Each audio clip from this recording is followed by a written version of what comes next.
Bernard Leong, and you may know me as the executive who is building the business of UAVs, aka drones, across Asia Pacific, with China included. And in my spare time, I'm curious about why everyone I know, including my wife, are spending their time in the WeWork offices across Southeast Asia. And you're listening to Analyse Asia, the weekly podcast dedicated to business, technology, and media in Asia. And today I have Turochas Fuad, Managing Director of WeWork Southeast Asia, in their Singapore office that has just launched today, right? That's correct. That's right at the heart of the Central Business District. Welcome, T, as I know that's how they address you. Thank you for having me. And thank you for giving me the opportunity to interview you. You know that you're one of the guests I've been trying to figure out how to get you on the show. Oh, really? Oh, my apologies. I'm making it so difficult. That wasn't the intent. No. Because you have been very busy in the past few years. I have, yes. Yeah. And of course, the first part of this interview is usually I want to know your background, your story. Can you tell me how did you start your career? Amazingly, I was a developer. I graduated from the University of Austin at Texas with the Management Information System degree, MIS. It was somewhat new back then. But when I first came out, I was doing COBOL programming. COBOL is a very old programming language, one of the first pioneer programming language. That and assembly language. My first job was a consulting firm, and I was doing basically COBOL programming for a telephony billing system. That includes basically me loading up tape decks into a mainframe system and a bunch of just editing codes to make telephone bills look prettier and more aligned, which is the worst job out there. But I learned a lot. It's a great way to realize that I wasn't very good as a programmer. I enjoyed it, but it's not the career that I really wanted. But being in the technology field is definitely something that is I'm passionate about. And over the years, from a developer, I became more of a product manager, to sales, to general management. And I've been very lucky. I've done 3 startups so far in my career. And along the way, I've also done a lot of corporate gigs running Yahoo for Southeast Asia from a mobile division perspective, to Skype for the whole of Asia Pacific, and now recently as the managing director for WeWork Southeast Asia. I know your story from Skype, and then you built a company called Travelmob, which was actually acquired by HomeAway, and then Spacemob, which is now acquired and expanded into WeWork Southeast Asia. I guess one thing I really want to know in starting both companies and leading them to acquisitions, I don't think this is pre-arranged. A lot of it is actually, there's some thought processes involved. I guess what kind of thought processes you have to go through in order to make these acquisitions work for you as well? Well, truth be told, I've never built a company or developed a startup with the intent of a particular acquisition plan, right? Any entrepreneurs or founders will tell you it will be silly not to think about the possible exit options, but you don't build a company towards that. As I built Travelmob and Spacemob, we are not the very first one that kind of entered the market, and we were not the last one to enter the market. The reality of it is we're very much focused on our differentiation, a very particular segment that we're targeting. For Travelmob, it was very Asia-specific travelers. We were very focused on the travel corridors between the Asian countries. So, for example, Singapore to Bali, Singapore to Hong Kong, Hong Kong to Phuket, and so on. That's how we differentiate ourselves from our global competitors, and we're offering everything that is Asian-based, meaning Asian languages, all the way to dialect support, to currencies and payments and everything else in between.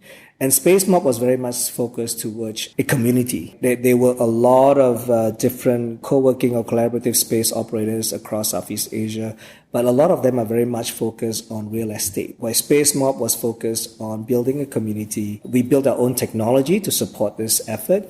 And we were basically supporting multiple types of different type of real estate. The reason why people always ask me, why do I name 2 companies with the word mob in it? Mob usually is an angry word, and people associate mob to an angry mob. So what does an angry mob what do? They disrupt, they create chaos, and they make change. So Travelmob was about disrupting and changing travel, and Spacemob was to really disrupt the whole idea of space. So it could be a commercial space, a residential space, retail, and so on. It's about introducing change and disrupting those industry itself.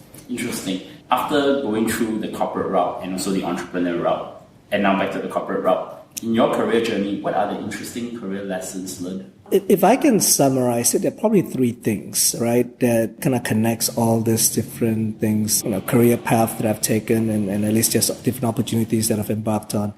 One is always focus on the fundamentals, right? Regardless of what technology or what solutions and what industry you're at. I mean, if you look at my background, I started with a very technology-based background. I started a company called Wolf Networks, which was ahead of its time. Right now it's called a IoT type of company, Internet of Things. We developed something called Personal Network, which was the same as what we call cloud today. This company was developed way before YouTube was around. This is many, many years ago. So regardless of what industry you're in, what technology you're using, or what type of segments you're going through, the business fundamentals apply, right? You need to understand your P&L statement. You need to understand that 1 + 1 = 2, and sometimes people forget about the basic business fundamentals, which is not great for a lot of entrepreneurs who are not focused on those.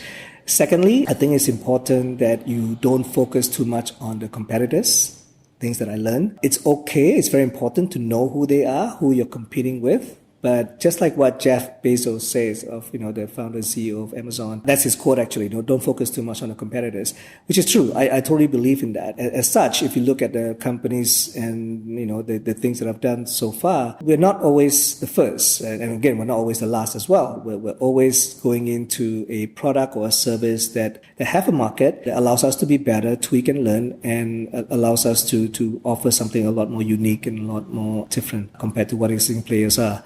Lastly, I've learned that you have to focus on your team and your culture. That's the biggest asset that you have. If you're focused on developing great teams and great culture, the rest will follow, right? Meaning these guys will build you the best products and offer the best services. Their focus is going to be on the customers itself. But the starting point is always your own asset, your own biggest asset, which is the people, the team that works for your organization. I actually agree with that. So we come to the main topic of the day. I want to know about WeWork in Southeast Asia and also some of your thoughts on co-working spaces and where the whole industry is going, because I think it's fundamentally real estate business, right? So just to introduce, WeWork provides shared workspace, technology startups, communities and services for entrepreneurs, freelancers, startups, small business and even large enterprises. Founded in 2010, it is headquartered in New York City. WeWork currently has a valuation of roughly US 20 billion. I know that's going to change. And also manage about 10 million square feet of office space. That's a lot. And of course, with the two pretty well-known founders, Adam Neumann and Miguel McKelvey. So I probably know that now you are focusing on building WeWork out to Southeast Asia, and it's also a very cultural-centric company. Can you briefly introduce WeWork to my audience? What is its current vision and mission? Thank you so much. And I realize that you're also a big fan of WeWork, and we really do appreciate that. Look, so WeWork as a company is in the process of developing a platform to really bring people and community together, right? So what we have done is we look after, members of all sizes, from one-person company to large multinationals, and allow them to really make a life and not just a living. And what that means is allowing these companies to interact, to feel included, to communicate, and to share lessons learned and opportunities together. This helps companies, allow them to retain and grow talent. This also allows companies to form strategic partnerships with one another. And in the end, we do see that 45% of our WeWork member companies say that WeWork has helped them accelerate their growth. And we're very proud of that. And now, we are present in more than 22 countries around the world. That's about 75 cities. We have more than 250,000 members around the world now. And, I'm especially proud and excited to really take that challenge to really expand WeWork across Southeast Asia. We're now in Singapore, and we're looking at expanding across Malaysia, Indonesia, Thailand, and the Philippines this year. One thing that's very interesting when I just came to your office just now, and the moment I connect, I could actually, because my wife was in the other branch of your WeWork office, correct, and then moving here, the same internet capability just automatically was seamless, it was effortless, right? Yeah. I think one of the things that people talk about WeWork is about its culture. Right. Can you briefly talk about how that culture empowers your employees or to work with the customers, people who are using the space to work and to spend almost, I think, 1/3 of their day in the office? Right. I think, in fact, you hit it on its nail on the head right there. We do understand that, look, work life usually, constitute a majority of our daily activities, right? And we want to make sure that first and foremost, the space is designed in a way where it is motivational, it is inspirational. If you walk around our latest space here in 22 Cross Street, there are a lot of local art that's being put in there. The colors that we choose, the way how we design our offices and our desks and where they sit, the breakout areas where you see couches, you see sort of meeting rooms and phone booths. Those are all essentially design elements that we have put together and learned and tweaked over the past 8 years, right? And those contribute to the culture that you talk about and also the technology. I'm glad to hear that, you came in, your iPad is all connected to our Wi-Fi network. We spend a ton of our investments and resources putting our technology together to make sure that we make it very seamless for members to connect to the internet, make it easy for them to discover one another, and so on. And ultimately, it all boils down to community and culture. All these supporting elements from the physical assets and the design and the technology brings forth the type of culture and the type of community that we want to create. And that is a very inclusive one, allowing our members to discover one another, to be able to communicate. And don't forget that they are actually community team members, pride and joy of WeWork, where this set of people who manages not only the space, but also manages the members that we have here.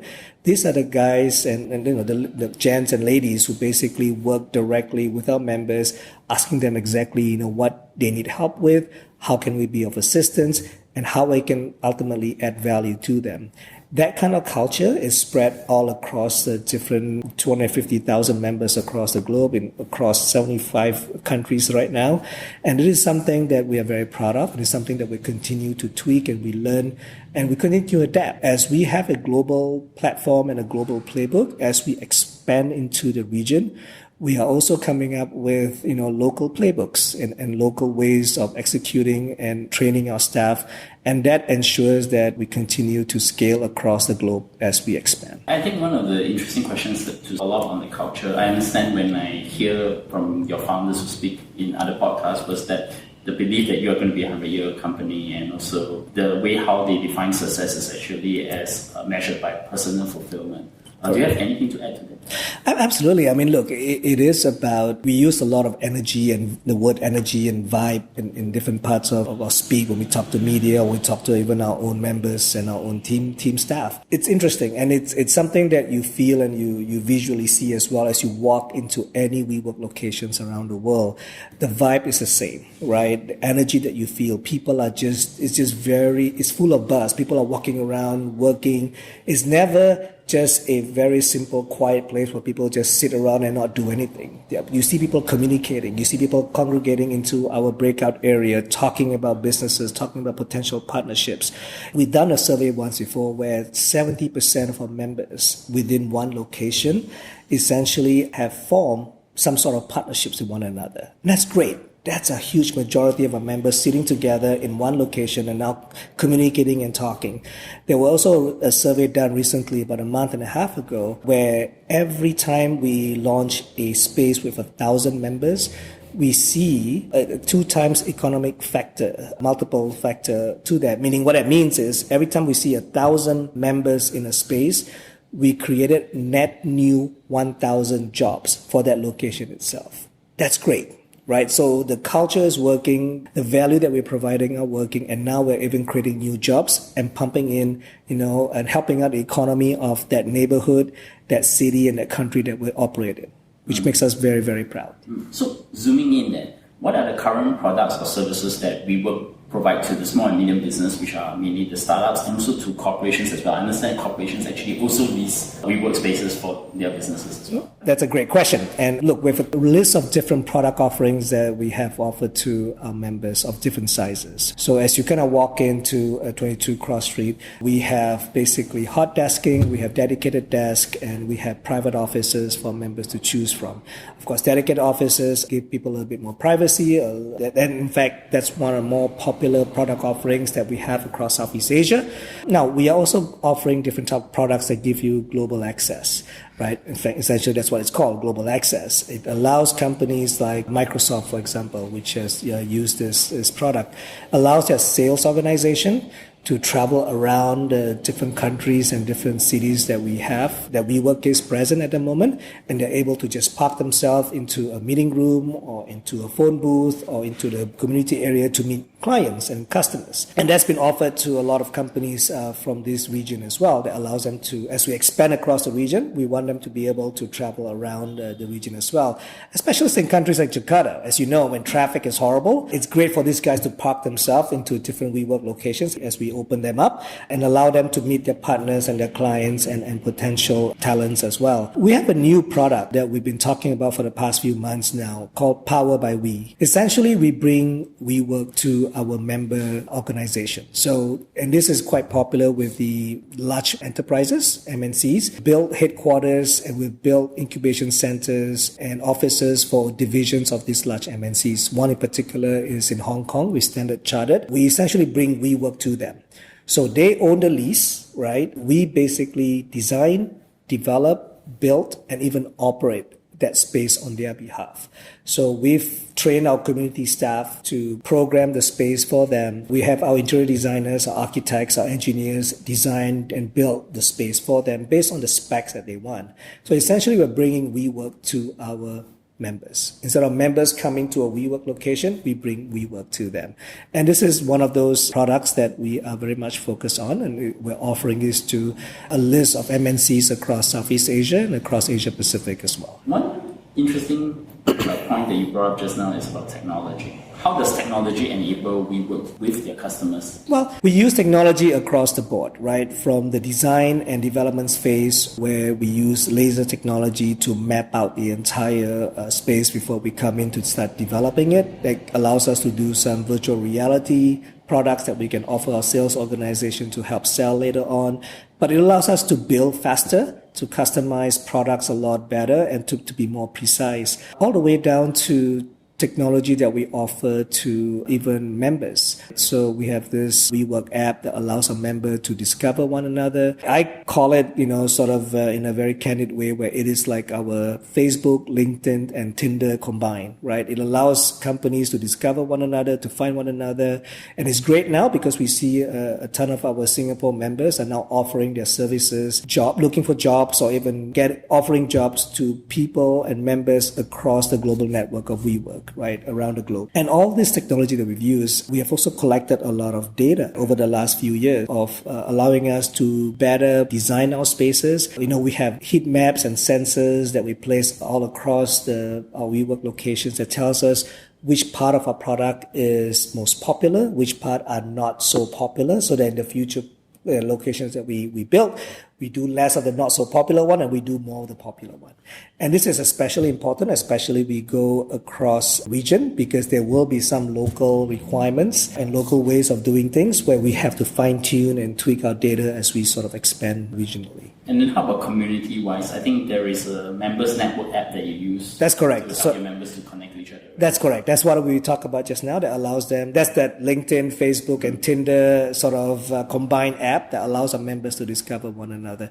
There are also a series of applications and tools that our own staff use, right? From tracking the next opening of our buildings, figuring out the occupancy of each building, where are the rooms that are still available and not rooms where are not available. Just imagine this, right? As we open all these desks across the globe, we need technology to help us manage the selling, the procuring, the development of these spaces across the globe. So we've built this in-house. At times we've acquired companies to help us get there, but technology is a huge enabler and a big supporting element to what we do here at WeWork. In Southeast Asia, what is the current footprint of WeWork? So we touched base a bit on that just now. So we officially came to Southeast Asia early December of last year, 2017. So the first location that we launched was Beach Center on Beach Road here in Singapore itself. It has over 700 desks in that location, and we're very proud to say that within opening months, that whole location is nearly full. Ever since then, we've launched 71 Robinson about 2.5 months ago. That seats about 1,400 desks by far, it is still the biggest location that we have here in Singapore across Southeast Asia. Today, we're very proud to announce that we've launched 2 more locations in Singapore, 22 CrossFit, where we're sitting at right now, and 60 Anson. These are the 2 locations that have followed up from our 2 previous launches. And we're also very proud to say that within the opening month, those 2 locations are also almost full. Just about a month and a half ago or 2 months, we've also launched our entry into Indonesia, Jakarta. We have 2 locations that we've announced. One of them is called the the Sinarmas MSIG Tower, and the second location is called Revenue Tower. Both are within the Golden Triangle of CBD within Jakarta. We haven't announced the exact locations for the rest of Southeast Asia yet, but right now, based on the current plan, we are set to launch in KL, in Bangkok, Manila this year. Interesting. So we're going to be seeing more startups within the region start to communicate together through WeWork. Absolutely. And the team has been working really hard. None of us are sleeping much these days. But look, we do this out of passion. We do this out of love. This is something that we're all very proud of. And we can't wait to launch all these locations in 2018. I want to ask this question. I mean, there are a lot of co-working spaces out there. I'm sure you've seen different players within the market itself. I think there are 2 questions I want to ask. Where do you see the co-working spaces model going in the real estate? Because it reconfigures recalibrates how real estate to be on demand, because you have real estate owners like building owners who want to reach out to WeWork to do all this reconfiguration, bringing in people to work with. And then there is also the differentiation question where WeWork is also very different from a lot of the companies within the local community context. I mean, not just Singapore, but all over Southeast Asia. Right. How do you differentiate yourselves from them? Okay, so let's answer the first question first. And those are great questions, by the way. On the first question on how we impact, the real estate world itself. Look, WeWork is really bringing real estate as a service, right? We are basically introducing how we approach real estate with technology, with community, with programming, and ultimately focusing on the service itself, right? So thus, it's not just moving into an empty space for a lot of these member companies. They're moving into, a private office, a dedicated desk, or even hot desking. And that comes with internet, with programming of events, from social to more business approach, all the way down to really a collaborative effort, right? And that serves many needs. It started off with allowing them to have a swing space, to now where we're actually seeing WeWork developing HQs for a lot of companies across the region. Look, at the end of the day, we are also forming very strong partnerships with real estate providers and landlords across the region too.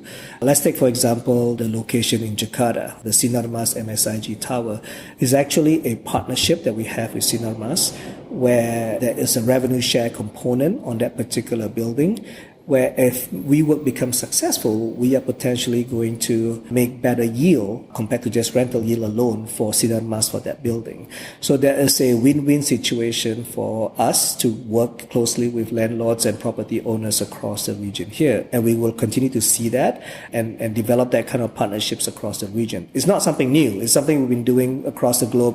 When we started growing the company 8 years ago, we're literally doing the similar thing here with fine-tuning it for local needs with the local real estate providers and developers across the region. On us, with the local players and providers, look, at the end of the day, WeWork is very much focused on our segment. We don't see ourselves as a direct competitor to what the local guys are offering. What we have, and we're very much focused on, is our community and our culture, right? What we can offer them is essentially a global network, a global access to WeWork around the world. And I think that makes us a very unique proposition and a unique offering compared to what some of the competitors here have. We're very much focused on our members. I think at the end of the day, it's all about the value-added services. It's all about the space that we've created, the technology that we provide, and how we're building and bringing all these people together. And really, based on our mission, allow them to make a life and not just a living. My final question, but I think that WeWork has actually branched out from its traditional businesses. So now that I hear about We Live, We Grow, and Rise by We, these are pretty new services. I know it's only currently in the US. Do you foresee them coming into Southeast Asia as well? Well, the mission is always about, allowing people to come together, right? To build something much greater than themselves. For us, it is a way to revolutionize and change and really just humanize the way we work and we live and how we connect with one another. So WeWork has always been, what you see now is our basic, our cash cow, our fundamental product. Our US counterparts are trying out and looking at venturing out to different products like We Live and Rise by We and a few other things. At the moment, we are very much focused on what we call, I guess, our traditional WeWork offering. We haven't really brought all the other products into Southeast Asia just yet. Right now, we're just focused on what we're offering as a standard product. And I think that's what the focus is at the moment, and before we introduce those additional products here. So I'm so glad to finally have this interview with you. Oh, thank you. And I definitely hope to hear from you again and in another interview someday when any other interesting announcements on WeWork will be about. Thank you so much for supporting us. Yeah. So in closing, I like to ask 2 questions to all my guests. And the first one is, can you recommend a book, movie, or podcast, or anything else that has recently impacted your work or personal life? Right. Well, there's a book that I've read, and it's by a guy named Simon Sinek. I may have mispronounced his last name, but he's a regular TED speaker, he's a motivational, inspirational speaker. He has a book called Start With Why. I totally encourage, new entrepreneurs or even potential leaders to really read that book, because it is about how you inspire, how you're able to influence people by true positive means, teaching people how to communicate better, to really, at the end of the day, to build a better team and a better culture. I think it goes nicely with, what I've been very much focused on in my career, my personal sort of development, and everything just coming to, all the stars are kind of aligned with, especially us helping expand WeWork across the region. And as a company, we're very much focused on developing culture and teams as well. I think this book is a great book. I think it really teaches people to be a much better leader and a much better communicator, and most importantly, a much better influencer as well. And the original TED Talk that he gave was pretty inspiring. It is. I'll definitely put a link on that. Yes. So my last question, where can my audience find you? You're right. I usually am not that fond of coming up in the media or be out there as much as as my other fellow entrepreneurs. But once in a while I do show up into different events. I recently did a talk at E27 and recently at Innovest and I think Tech in Asia as well. Just this year, I usually don't do too many of those. But you know what? Folks can always find me on LinkedIn. I tweet once in a while. Facebook for me is something where it's more friends and family kind of only, but I'm usually quite open out there in terms of LinkedIn and Twitter. You can also find you at the WeWork in Southeast Asia. Absolutely. Whenever they stop by in a WeWork location, our headquarters here is in 22 Cross Street. If they want to come visit us, we're more than happy to give people tours of our offices and our spaces across the region. You can find me or Google me at Bernard Leong, or you can find this podcast on iTunes, Stitcher, SoundCloud, Acast Sound, and everywhere else. You can definitely tweet to us. If you can give us a 5-star rating on iTunes Store, or actually give us a star on Pocket or Overcast, that would be great. So once again, T, many thanks. I'm so glad this interview finally happened. Oh, thank you. And I'll look forward to speak to you again. Thank you for having me, sir. Thank you.